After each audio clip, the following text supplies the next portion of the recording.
kabanata. O hindi ba kaninyo nalalaman, mga kapatid, sapagkat nagsasalita ako sa mga taong nakakaalam ng kautusan, na ang kautusan ay naghahari sa tao samantalang siya ay nabubuhay? Sapagkat ang babae na may asawa ay tinali ng kautusan sa asawa samantalang ito'y nabubuhay. Datapwat, kung ang asawa ay mamatay, ay kalagnas sa kautusan ng asawa.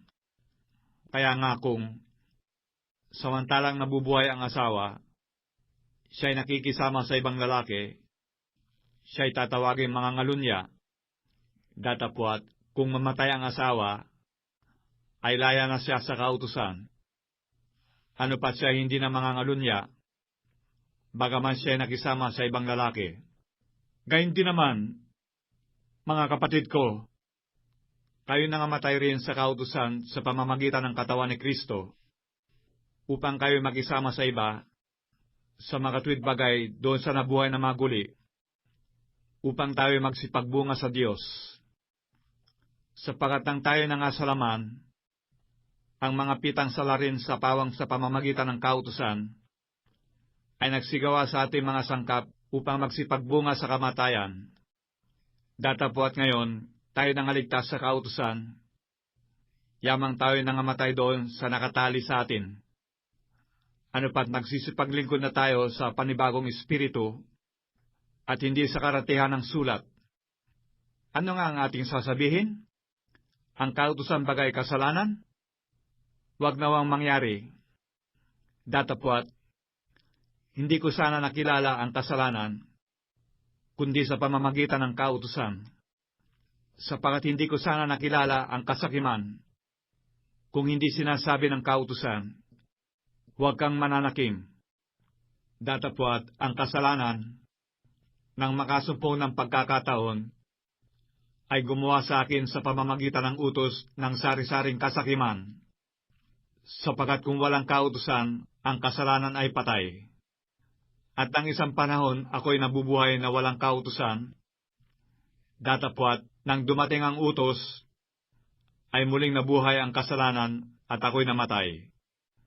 At ang utos na sa ikabubuhay, ay nasumpungan kong ito'y isa ikamamatay.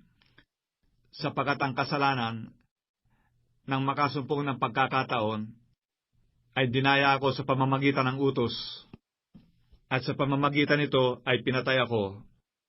Kaya nga ang kautusan ay banal, at ang utos ay banal, at matuwid, at mabuti.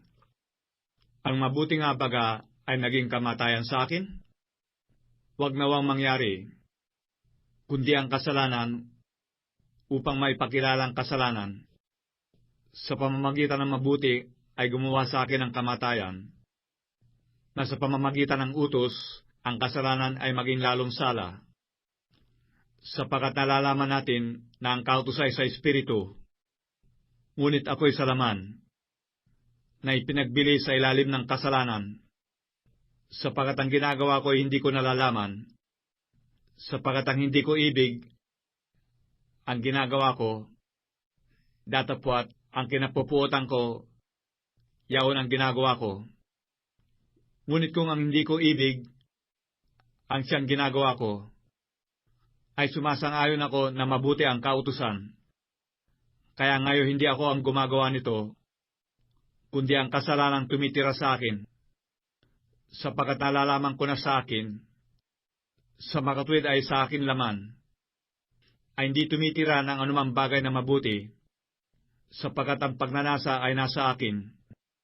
Datapwat, ang paggawa ng mabuti ay wala, sapagkat ang mabuti na aking ibig ay hindi ko ginagawa. Ngunit ang masama na hindi ko ibig ay siya kong ginagawa.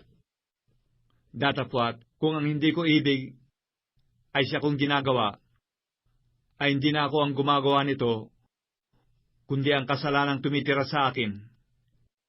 Kaya nga nasumpungan ko ang isang kautusan na, kung ibig kong gumawa ng mabuti, ang masama ay nasa akin. Sapagkat ako'y nagagalak sa kautusan ng Diyos ayon sa pagkataong loob.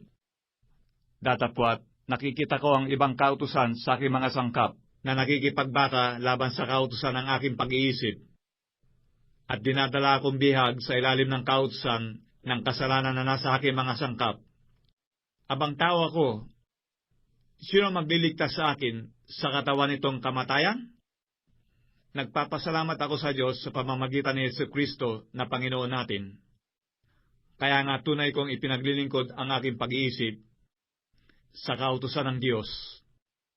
Datapwat, ang laman ay sa kautusan ng kasalanan.